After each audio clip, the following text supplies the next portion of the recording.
Hey guys, and welcome back to another video. In this video we will be doing the Saturday recap, as quite a lot of games. I think I got 2 out of the 3 games tipped incorrectly, I think, or did I get all 3 tips? No, I got the middle game correct, which was actually slightly surprising, because that was sort of an upset in a little bit of in the tipping. I think, even though Adelaide were favourites, I think it was GWS were tipped more. But yeah, definitely a pretty good day for me in SuperCoach, not so much in fantasy. I made one late move with SuperCoach that if you are on Twitter, you wouldn't have known, but if you were on Twitter, you would have known that I had cheekily got rid of TRAINOR and gotten Max Hall back in, which definitely saved me a little bit. I'll go through that, etc., and the implications of it. But anyway, before we jump into this video, remember to like and subscribe, turn the notification bell on so you know when I upload,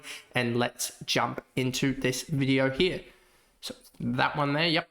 You can see here Melbourne against Freo. Melbourne came back with an absolute bang, and Gawn is proving his worth. I know he got beaten by Cherry in SuperCoach scoring. I thought he was a little bit unlucky as well, Gawn, to only have the -8 split. I thought if he'd kicked one of these goals, he easily is a 135, 140 there. Like, he would be a 130 in fantasy, but also you would get that such a springboard there in terms of it, especially if he gets the intercept into a 50 into a goal. That would have been a huge game sealing one as well. So he could have, this was so easily, and he did it with 4 hitouts to advantage. That's the real big thing. If their midfield starts to go and he gets up there in hitouts to advantage 10, 12, 14, that Cherry had 17 to get to his 144. If Gawn had 17 bloody hitouts to advantage, or somewhere close to that, maybe 14, 13, suddenly that turns into, instead of this being what, -10, he'd go -10 plus 3, he'd probably be a +40. This would be, if he had 13 hitouts to advantage rather than 4, that 117 with the 2 missed shots turns it, I believe, into a 163, roughly speaking, a 163. Then you hit the 2 shots. The game he played, if just some little things went his way, it could have been a 160, 170 game very, very easily. Like a normal ruck with Rovers alongside him kicking a goal, and that's a potential 170 bomb. That's how huge it is.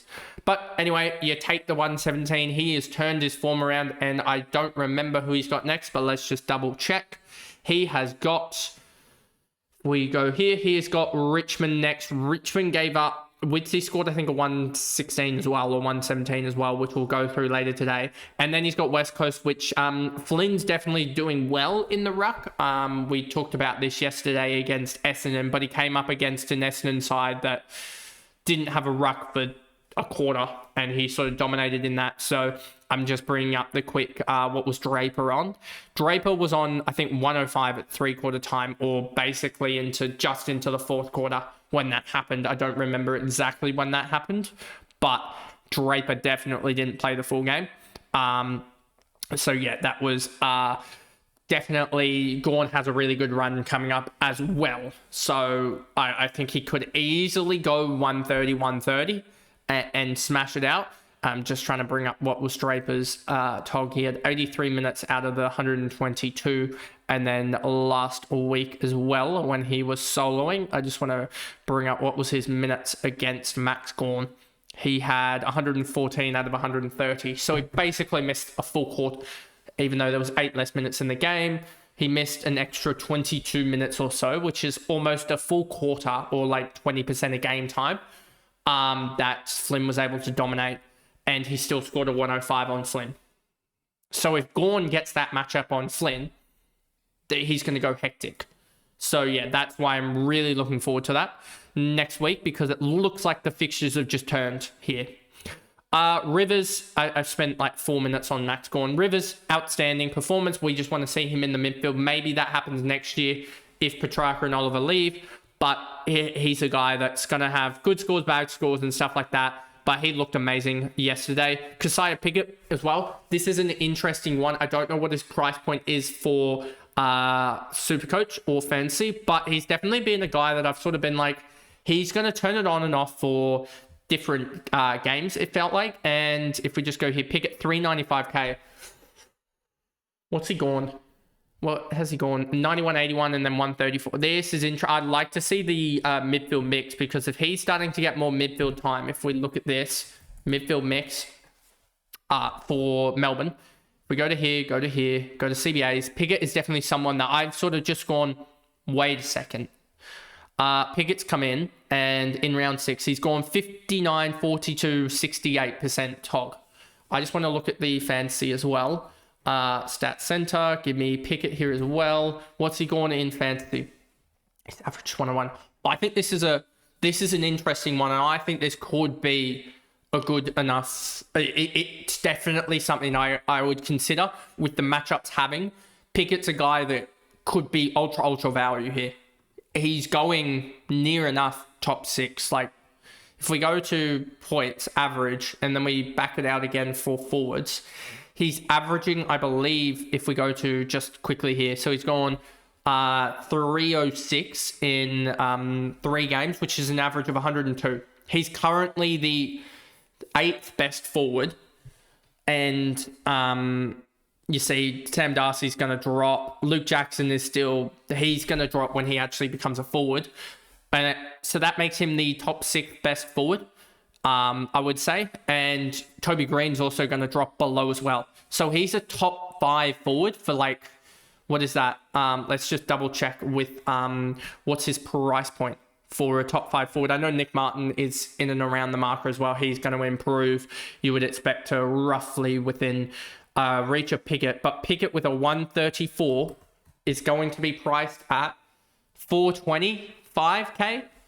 Can you grab a Pickett and a Carroll from a Reed and a Hall? Is an interesting proposition there. So that's definitely interesting. And a watch for me, I think, because Pickett's someone that I've been eyeing up, and if he's not going to kick 5 goals regularly, but if Melbourne are a better side and he's getting midfield minutes, he's a guy that I think can pull big games. I just need to see his, like, floor games, etc., and just weigh this up. But this could be an interesting buy here over a Petrarca. Bowie there with 29 touches. Christian Petrarca, he just doesn't seem to be having as much influence on games as much to get the SuperCoach score we need for him to be top tier. Viney had an interesting game tagging Caleb Sarong. He did really well in Sarong did all right in SuperCoach, got to 100 or something, and Fantasy only got like 79. And then no one else here really matters too much. Langford, 64-94. He had a really good game, 17 touches, 2 goals. Xavier Lindsay, 63-55. I'm happy with this, honestly. I said if you regulate his TOG, he goes up to 60 last week or something. And that's basically what happened. He's just going to generate some 60s, regulate his cash generation. And if he can get a decent game or two, then his cash generation starts up again. Much happier with this, I think, just given the price point. And he's going to turn it around so quickly. If we just go to Melbourne here, and then go down to the likes of Lindsay here, you'll see, I think, with a 55. If we go here to a 55, you'll see that he actually starts generating cash pretty quickly and gets himself all the way up to around the buys to 60k or so. But if we go here that he's going to average, say, 65, but then put on a 55 here, you'll see that turns around a little bit quicker and he gets all the way up to 290k very quickly. So, yeah, if he can just put on a good, and even just 70 here with a 55 as well would be humongous. But yeah, I could easily see him going somewhere and getting close to that sort of 290 to 85k. And that's when you can get another 180k off of him very easily to a rookie. And suddenly that upgrade just becomes so much easier. So yeah, that's that with him. And then no one else here really matters too much. And then we go to the likes of Freo. Andrew Bolton has been outstanding. Had a little bit of issue with a cut in his eye that some of the, I know other content creators and other YouTubers and just guys on Twitter were worried about, because it said that he was subbed out at one point. Watching the game, you knew he wasn't subbed out, that it was in fact Bamfield that was subbed because they said it. And that, yeah, Brayshaw, he just had a recut of that eye even through the bandage and stuff like that. Shea Bolton, he had an outstanding game, 3 goals, 20 touches, 9 marks. Hayden Young as well, 90-83 split, 25 touches, 5-4. Caleb Sarong, 27 touches through tag. And he ended up on a 102 SuperCoach. Pretty happy that he ended up still getting the ton in SuperCoach. I'm pretty sure my midfield started to really turn it around this week. Pretty much everyone other than Clayton Oliver has tonned up. Clayton Oliver is also a watch, I feel like, in SuperCoach in the next week or two that could be an out. I feel like that we upgrade him in a week or two to someone that's underpriced or something like that. Maybe we upgrade him to the likes of a... I don't know, you'd probably go top of the line midfielder at that point, given you'd need somewhere around that 250k to upgrade. Murphy Reed, surprisingly, he had an outstanding game as well, 17 touches and 1 goal too. So he could have easily put this and scored 100 here for SuperCoach owners. But he didn't in the end, which was probably good for us non-owners. But yeah, he's been amazing cash generation, probably still has a little bit left in him somehow. Still, he'll be over 300k, I think. And is he like the first rookie to go over 300k this year? I want to say he is. Sharp, Warner, Luke Ryan is just middling scores as well. Jordan Clark did really well to also get to an 86-94 split. He was struggling, but had a huge last quarter. And then... no one else here really matters too much. Dudley came on 25-25 split. Then we get to the second game of the Saturday, and we have the Adelaide Crows defeating the GWS Giants. Adelaide 7-10-52, 123-113 split for Jordan Dawson. His clangers kill his scoring so much. But yeah, that was still a really decent game from him. And I'm happy to take the 113. Would have loved if he hadn't had bloody 10 clangers or whatever it was. 6 clangers, but it was like 10 turnovers. This would have been probably a 130 or so if he had kicked the goals as well. That's now 0 goals, 5 in the last 2 games. But you can see the scoring potential there for him. He just needs to hit a damn target. I think he was going about 40% by foot or something. Something like that. I don't even think he got up to... I think it might have even been worse. It was 8 effective kicks out of his first 20. So I don't think he got to 50% there. I think his best would have been about 45% possible. Riley O'Brien had a decent bounce back game after people were calling for him to be dropped. So he had a really good game.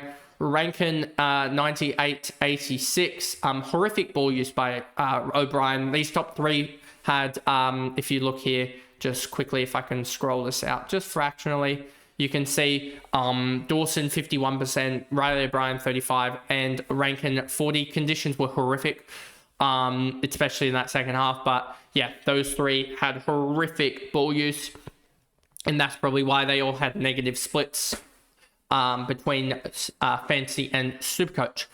Keys had an outstanding game as well, 18 touches, 4 marks, 7 tackles, and a goal. Taylor Walker, 80-100 split. He's still providing, which is huge. Kicked 2 goals as well. Rory Laird, 80-95. Just not relevant, I don't think. Soligo's coming back down to earth, it feels like, the last couple of weeks for those that had him. Thilthorpe, 1 goal, 3. That could have easily been more. Some of the misses in this game were horrific. Like, it was 52-34, but the expected score was probably 70-70 or something like that. That's how horrific the scoring was. 7 goals 10 to 4 goals 10, 11 goals 20 on the night, as well as some out of bounds on the fall, I think. But yeah, Thilthorpe could have easily ended up on a 90 in SuperCoach if he just could kick straight. And then Zach Taylor, a couple misses, and Fogarty has an injured shoulder alongside Draper has subbed out. So he's going to be an interesting one next year, it feels like, if he can crack the rotation, just because he's going to be so low in price point, just because of all the subs. I mean, he had a horrific game as well. 45% game time for a 13-7 split. And then we get over to GWS, and this is probably one of the reasons why I'm doing so well, is I've hit I think 2 out of the top 3, the top 2 scorers, I think, as well as multiple other tons. Lockie Whitfield, 145 in SuperCoach, absolutely outstanding. had a couple of errors, which were not good. That probably kept him from going 160, but he was absolutely outstanding. And yeah, just can't believe how well he did in the end. And he's back. So 85, or what was it, 86 and 146, that's 151, that's 231 points, so an average of 115 in my side. Absolutely outstanding. And yeah, back to normal for him. I think he almost did, what was his break even? Because he might have almost hit it in general here. If we just go to defenders here, if this will load, but it's not looking like loading.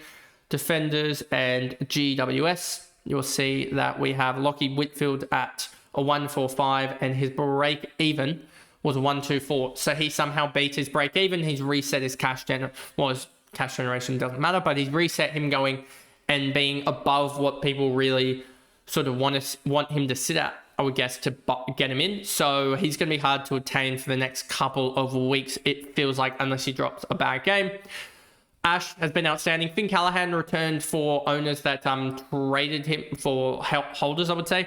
I annoyingly traded Callahan in fantasy this week. Should have probably gone Roberts now, thinking about it, but didn't expect Finn Callahan to pull out a performance like that. That was outstanding. So those that held got a really good return. Tom Green, another decent game, not his most outstanding game, but still when you get a 104-117 split, that's pretty good and could be a potential buy this week if I just, SuperCoach is running way too slow to do anything meaningful. But yeah, what is Tom Green's at 564k, so a buy potentially in the next couple of weeks for him. Iden had a really good clean game, 96% ball use, so did Sam Taylor. 95% for them, but not fancy or SuperCoach relevant in the long run, I don't think. Connor Stone starting to get some cash generation from him. A 62 from him, I think. If we go to Stone, I think his break even was 25 or something. 30 break even, so he's going to go up. You would expect 25, 30k. Put him at 400k, so he's a slow burn there. Absolute slow burn, but we don't mind it. He's going to slowly pick himself up. I think in SuperCoach as well, his break even was like 20. Also, if we just go to Stone, his break even in SuperCoach was, if it will load, a 35. So he beat it and will go up another like 2k. So he is a slow burn in SuperCoach as well. So he's making cash, but is slowly getting there. But happy about that. That's cash generation. And then Briggs, he had a stinker for those that brought him in. And yeah, I have a feeling the top guys brought him in because he looked good. He looked good for a sort of, I would say in terms of being a cash, a very under ruckman. He looked good to be 10 or 15 sitting 10 or 15 points off the top ruckman most weeks, and now he's not. He's going to dip. I think he lost it. I think he's going to lose about 30k or something in SuperCoach, 25k in SuperCoach, and he'll be cheap next year, but not an option this year. Then we get to the last game of the I guess this Super Saturday, and Richmond stunned everyone to beat the likes of Gold Coast, which was very, very surprising. And they held on in the end, mostly because they had Nick Voloston, who's the All-Australian fullback or whatever, halfback, whatever you want to call it at the moment. He's been outstanding. 129, 165 split for the two owners in the top 5% that have him. Well done. You're going to have a crazy week. Tim Taranto, 120, 146. He's back to his best. So outstanding from him. Jacob Popper, 86, 101. He's returning, but just not huge scores, so he's not relevant. Jaden Short can get out of my side in fantasy. That sucks. 68. He did nothing in the last quarter. Which really just sucks. Safe Campbell had another really good performance for those if you somehow have him in SuperCoach. I don't know if you would though, because he is a non-rookie, but he's been outstanding in that small forward role. Then you've got the likes of Sammy Layla, 59-70, 16 touches, 5 marks, a goal as well. He's been outstanding for just the sort of confidence with Richmond, I would say. He's kicked 6 goals on the year now, which is a pretty decent return from, I think, 5 games, maybe 4 for him. Ralph Smith, Bolter, McIntosh, Trezise, Brown, Miller for Ryan got subbed out. We knew this was going to happen. I called it with about 15 minutes to go in the game. And then you just knew that Trainer was going to come on. I thought he would go down back, but he actually played as a forward, which was surprising. I thought he'd play as a defender and lose and enable Vlosten to be the loose man. But came on, scored 2. Break even. It didn't even hit his break even in fantasy. SuperCoach is now going to break even of 76, so doubt he even hits that. And he could lose cash for the next couple of weeks in SuperCoach, and then suddenly he will turn it around eventually. But I don't see him getting over 300k for a while now. It might take him 5 or 6 weeks to generate enough, even though he's like 260k. Like he could drop down to the 240s, I think, or something, and then really have to rebound back up. John Noble last couple of weeks been outstanding. 113, 116 for him. Noah Anderson had a horrific first half, but came back strong. Got 110, 105. So if you had him, he's done pretty well, and definitely a guy I'm looking at. So yeah, he's doing extremely well. 32 touches and a behind. I think his run opens. Does it open up, or are they? I don't know who they have next week. Let's actually just double check that for you guys. So we go filter this teams. Let's grab up the likes of Gold Coast. They've got Sydney, Brisbane, and the Bulldogs, and then Hawthorn. So their run actually is horrific. But after that, he's got St Kilda, Fremantle, Geelong, Giants, Melbourne, Essendon, Collingwood, Adelaide, Brisbane again, Richmond. So after he gets through the next like 3 or 4 games, his run just opens up massively, and you grab him then. Ben Long, he's probably been, I would say, almost the leading medium forward in the whole comp. He's been outstanding this year. And again, 13 touches, 11 marks, and 3 goals. Toot Miller has some sort of resurgence, it seems like. Sort of this half-forward on-ball role. Matt Rowell, again, putting up huge numbers. Had a pretty poor last quarter, only like 18 SuperCoach points, but still a 130 in SuperCoach is outstanding from him. Just so much contested possession and clearances. It was actually a down game for him, only having 12 and 7. And then Witt somehow got to 113 on Nank, which was huge. He was absolutely big in the like 2 or 3 minutes that Nank was off in the, especially in the first 2 or 3 minutes of that last quarter when Nank was off. Nank came on, I think, 9 minutes into the quarter, and that's when you sort of knew that Samson Ryan was being subbed out, that Nank was going to ruck the rest of the quarter. That's when I knew that Trainer was coming on for like 5 minutes. Joel Jeffrey, Will Graham, Flanders, Buderick, Hewland, Ainsworth, Rioli, Humphrey, 30-48. The role just is not good enough there for him to score as a top liner. Walter, Collins, Holman, King, Reed, King, Rogers, and Reed. Reed had a stinker, and that's burnt all cash gen available that he had, if he had any. So that is the video there. I hope you guys enjoyed it. And if you did, there's other videos on screen at the moment that you can click through to see SuperCoach and Fantasy as well. And I'll see you guys back tomorrow for the Sunday game reviews. And then I don't know how I'm going to structure it this week with the Easter Monday game, I should say. Stuffing up the team review and stuff like that. So it might be crammed in, etc. Maybe late on the Monday night, those videos there to get them out to you guys. But anyway, I'll see you guys then. Bye guys.